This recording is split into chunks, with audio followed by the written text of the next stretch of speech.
So let's resume, आगे resume करते हैं।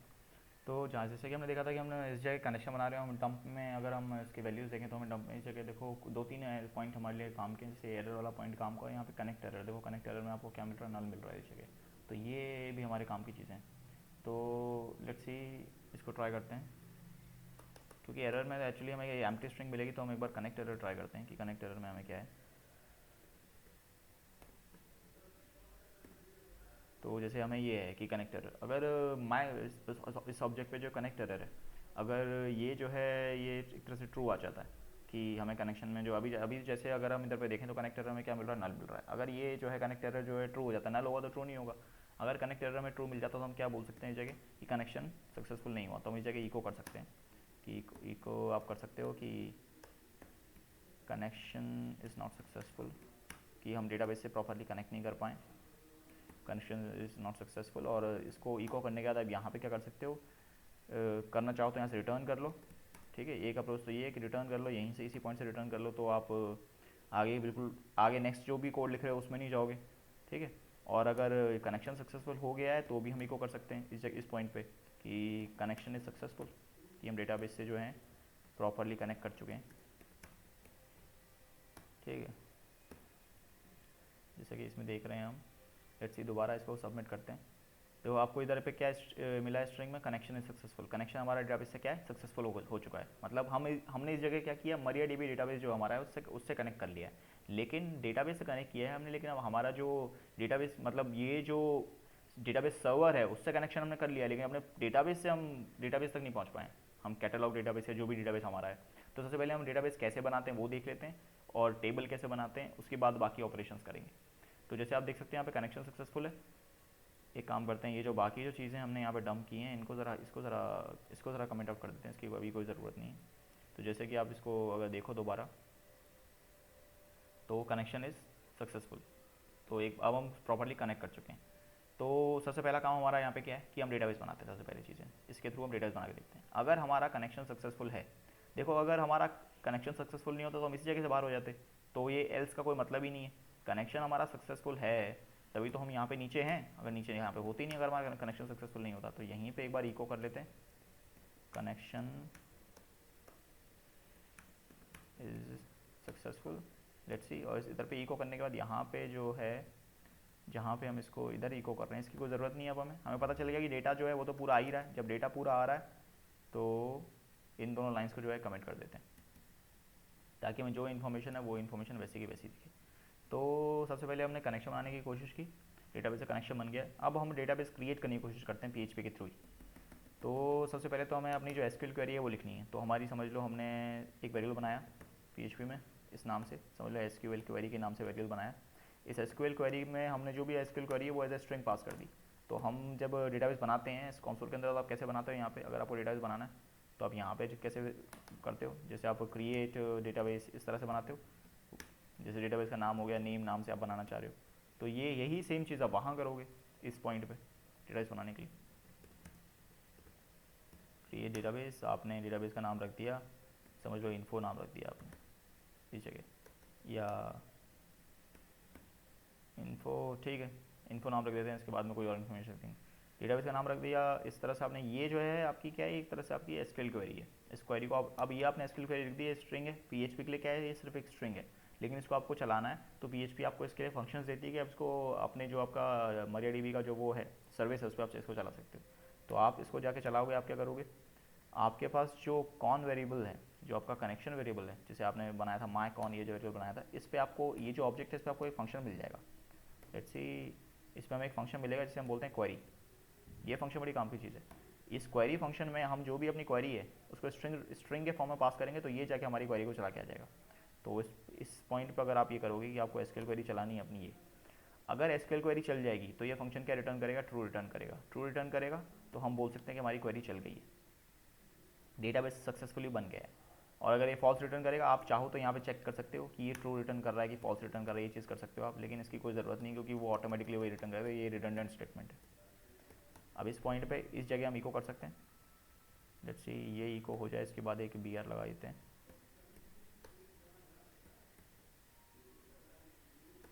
1 सेकेंड। ओके। और यहाँ पे ये चीज़ पास कर सकते हैं कि डेटाबेस इज़ क्रिएटेड सक्सेसफुली। ठीक है, डेटाबेस जो है सक्सेसफुली क्रिएट हो गया है। अगर डेटाबेस सक्सेसफुली क्रिएट नहीं होता है तो फिर एल्स में हम क्या कर सकते हैं, यहाँ पे एरर प्रिंट कर सकते हैं इस जगह कि echo database creation unsuccessful, creation unsuccessful. ठीक है, और यहाँ से हम रिटर्न कर सकते हैं या कनेक्शन को डाई कर सकते हैं। कनेक्शन को डाई करने वाला भी एक अप्रोच होता है, यहाँ से हम रिटर्न कर सकते हैं। सो लेट्स सी, अब एक बार वापस ट्राई करते हैं। तो डेटा तो हमारे पास है, हम रिफ्रेश करते जाएंगे बार बार। तो सबसे पहले डेटा का हम कोई इस्तेमाल लेंगे। सबसे पहले डेटाबेस बना रहे हैं। डेटाबेस किस नाम से बना रहे हैं? डेटाबेस बना रहे हैं हम इन्फो के नाम से। तो लेट्स सी, डेटाबेस को हम यहाँ देख सकते हैं। अब जैसे आप देखो यहाँ पे, अगर आप शो डेटाबेसेस करके देखो तो यहाँ पे आपके पास कोई इन्फो नाम का डेटाबेस नहीं है।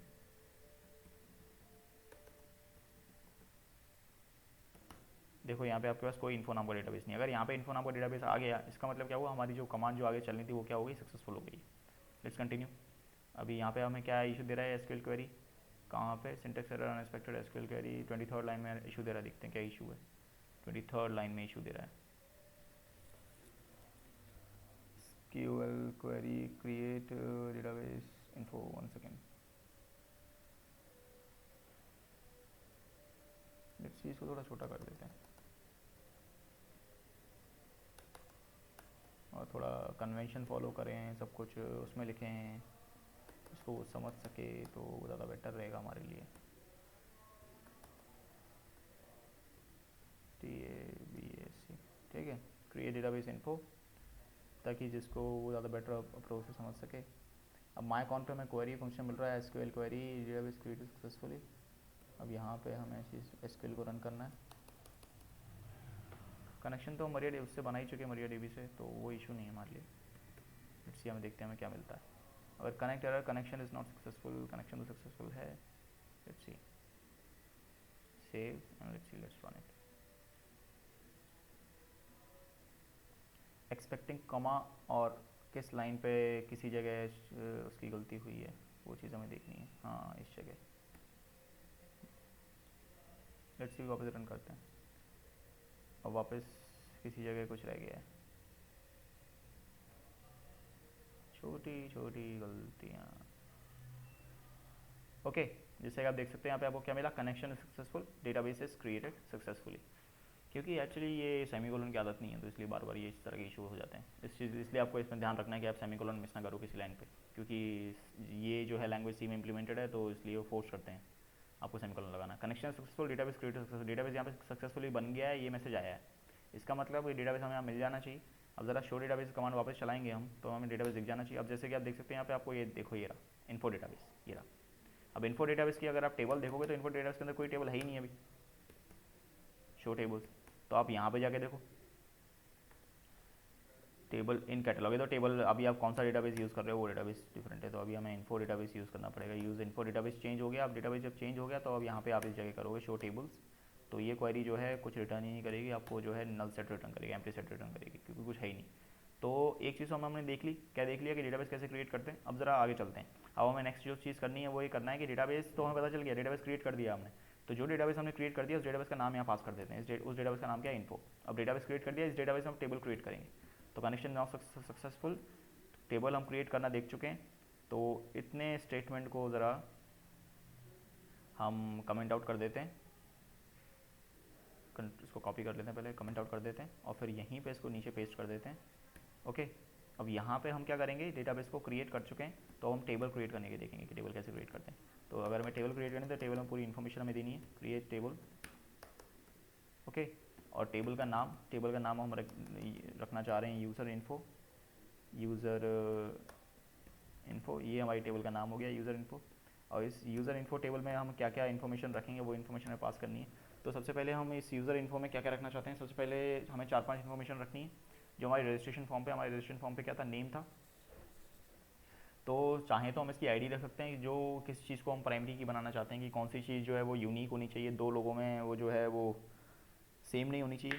आईडी देना चाहें तो आईडी दे सकते हैं हम। अभी देखो हमने उधर पे कोई आईडी दी नहीं थी, लेकिन हम डेटाबेस में आईडी दे देंगे। तो एक आईडी बना लेते हैं और इस आईडी को जो है वो क्या रखते हैं हम, आईडी को इसकी रेंज रख देते हैं, हम इंटीजर रख देते हैं। लेट्स सी इंट रखते हैं, इसकी रेंज जो है रख देते हैं 10।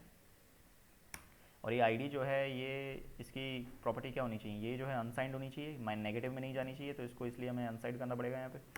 और ऑटोमेटिकली बढ़नी चाहिए, हर एक यूज़र को जो है 1 बाय 1 मिलती चले आगे। तो ऑटो इंक्रीमेंट कर दिया आपने। ऑटो इंक्रीमेंट के बाद और भी क्या प्रॉपर्टी होनी चाहिए इसकी, और ये प्राइमरी की भी होनी चाहिए, ये भी चीज़ हमें देखनी है। ठीक है, प्राइमरी की हो गई, अनसाइंड ऑटो इंक्रीमेंट, और नल नहीं होनी चाहिए, ये भी बात हमें क्लियर करनी पड़ेगी यहाँ पे, ये नल नहीं होनी चाहिए चीज़। ओके, तो अगर इसमें कुछ इशू होगा कोई का तो उसको बाद में रिमूव कर लेंगे। आईडी हो गया। अब सेकंड जो फैक्टर होगा वो हमारा नेम होगा, और नेम की जो लिमिट होनी चाहिए वो क्या होनी चाहिए, वायर कैर होनी चाहिए। इसको नेम की लिमिट को 40 कर लेते हैं, और ये नॉट नल, नल नहीं होना चाहिए। सो लेट्स सी, थोड़ा इसके आगे से थोड़ा आगे चलते हैं। ओके, नेक्स्ट जो प्रॉपर्टी लेके आनी है वो हमें नेम लेके आना है। नेम वायर कैर रेंज 40 रख लो, और नॉट नल, नल नहीं होना चाहिए। और क्या रख सकते हैं हम इसमें, ऑटो इंक्रीमेंट और प्राइमरी की कोई ज़रूरत नहीं, नल नहीं होना चाहिए। ठीक है, इतना काफ़ी है। नेम को हम डिफ़ॉल्ट कुछ रख नहीं सकते, तो हमें ऐसी कोई ज़रूरत नहीं है। नेम हो गया। सेकंड चीज़ हमारी ईमेल है, तो ईमेल जो है हमने रख दिया वायर कैर, और वह इसको भी रेंज रख दो 40 के आसपास। ईमेल के लिए भी स्पेशल फील्ड आप बना सकते हो, बनाना चाहो तो। ठीक है, लेकिन अभी सिंपल वायर कैर ही रखते हैं, और इसको भी नॉट नल रखते हैं, ये भी नल नहीं होना चाहिए। ओके, और इसके बाद जो हमारी फील्ड है वो पासवर्ड है। पहली एक दूसरी फील्ड बनाते हैं हम पास नाम से। तो देखो, पासवर्ड तो यूज़र से हम डबल एंटर करा रहे हैं, लेकिन यूज़र के डेटाबेस में थोड़ी डबल पासवर्ड एंटर करेंगे। यूज़र से डेटाबेस में सिर्फ एक ही पासवर्ड एंटर कराएंगे। ठीक है, और वो इन्फॉर्मेशन अगर हम लेना चाहें कि उसकी जो वो जो टाइम स्टैम्प है उसको हम कैसे देखते हैं, तो वो भी हम कर सकते हैं, टाइम स्टैम्प वाला इशू भी देख सकते हैं। सो एक्चुअली एक बार इस पर चलते हैं, एक बार इस फील्ड को पास रखते हैं, और पास रख के इसको भी वेरीफाई कर देते हैं, और वेरीफाई की रेंज जो है 40 कर देते हैं पासवर्ड की, और लेट्स सी इसको भी नॉट नल कर देते हैं। ओके, और एक बार थोड़ा अपने उस पर जाके एक बार उसका वो देखते हैं कि हम टाइम स्टैम्प कैसे दे रहे हैं। नहीं तो चलो इतना ही रखते हैं, टाइम स्टैम्प बाद में भी दे सकते हैं, कोई इशू नहीं। तो पास और नेम, ईमेल, पास और आईडी, ये 4 चीज़ें हो गई। ठीक है, इसमें से ये जो आईडी है ये ऑटो इंक्रीमेंट होगी, और प्राइमरी की आईडी हमें कोई देने की ज़रूरत नहीं है, या तो इसको हम रखें ही ना। नहीं तो इशू ये है कि अगर ये ऑटो इंक्रीमेंट है, देखो इस तरह से अगर ये ऑटो इंक्रीमेंट है तो आपको इसको यूज़र से एंटर कराने की ज़रूरत नहीं है, ये भी आपके सामने ऑप्शन है। तो आपको 3 चीज़ें देने की ज़रूरत है, नेम, ईमेल और पासवर्ड, ये 3 चीज़ें पास करने की ज़रूरत है। तो इतना काम हमने हमारा हो गया। अब इस क्वेरी को एक बार रन करके देखते हैं कि टेबल क्रिएट की क्वेरी चल रही कि नहीं चल रही। तो हमने टेबल से पहले जो भी हमने डेटाबेस बनाया उस डेटाबेस का नाम यहाँ पे मेंशन कर दिया इन्फो, और इस टेबल को आप इस जगह क्रिएट करने की कोशिश करोगे। सो लेट्स सी, इसको सेव करते हैं। सेव करके दोबारा अपने उसी पेज पर चलते हैं, और यहाँ पे दोबारा ट्राई करते हैं सैम, पासवर्ड रखते हैं 1 2 3 4 5, और री एंटर पासवर्ड करते हैं 1 2 3 4 5। इससे कुछ फ़र्क नहीं पड़ेगा क्योंकि हम टेबल क्रिएट करें, एंट्री नहीं करें टेबल में। सबमिट किया, क्या बोल रहा है, डेटाबेस इज क्रिएटेड सक्सेसफुली। अब इशू क्या है, डेटाबेस क्रिएट वो सेम कमांड इसलिए आ रही है, डेटाबेस पहले बन चुका, हमने इक्यू स्टेटमेंट चेंज नहीं किया। और ज़रा देखते हैं कि यूज़र इन्फो टेबल बनी है कि नहीं बनी डेटाबेस में जाके, क्योंकि अब ये क्वेरी चलिए तो डेटाबेस, ये क्वेरी जो है चल गई यहाँ पे, अगर चल गई तो जो टेबल बन गई होगी। इस इको स्टेटमेंट को हम चेंज कर सकते हैं, इसको बोल देंगे टेबल इज क्रिएटेड सक्सेसफुली। ठीक है, table is created successfully, table creation,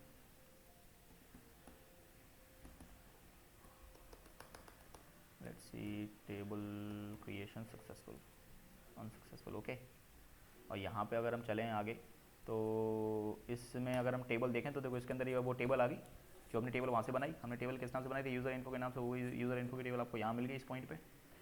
इस पॉइंट पर अगर आप देखो आपको वो टेबल मिल गई, और इसका अगर आप स्ट्रक्चर देखना चाहो तो आप इसे डिस्क्राइब कर सकते हो, इसको यूज़र इन्फो को। तो देखो वो जो हमने वहाँ फील्ड बनाई वो आपको यहाँ मिल जाएगी। तो हमने क्या बनाया, फील्ड आईडी, नेम, ईमेल और पास बनाया। तो आईडी क्या अनसाइंड है, नो नो नो नो, ये सारी फील्ड्स आ गई। की प्राइमरी है ये, ठीक है, ऑटो इंक्रीमेंट है ये, अब ऑटोमेटिकली बढ़ेगी, अनसाइंड होगी। ये जो भी चीज़ें हमने मेंशन की उस हिसाब से आपके इधर बन गया है। अगर आप इधर पे डेटा देखो तो डेटा कुछ भी नहीं है यहाँ पे अभी। Select all from user info. Okay, देखो अभी एम्प्टी सेट है, तो ये भी हो गया। तो नेक्स्ट वीडियो हम देखेंगे डेटा इंसर्ट कैसे करते हैं, वो ऑपरेशन हम देखेंगे। ओके, टेबल में हम जो टेबल बनाई है उसमें डेटा इंसर्ट कैसे करेंगे।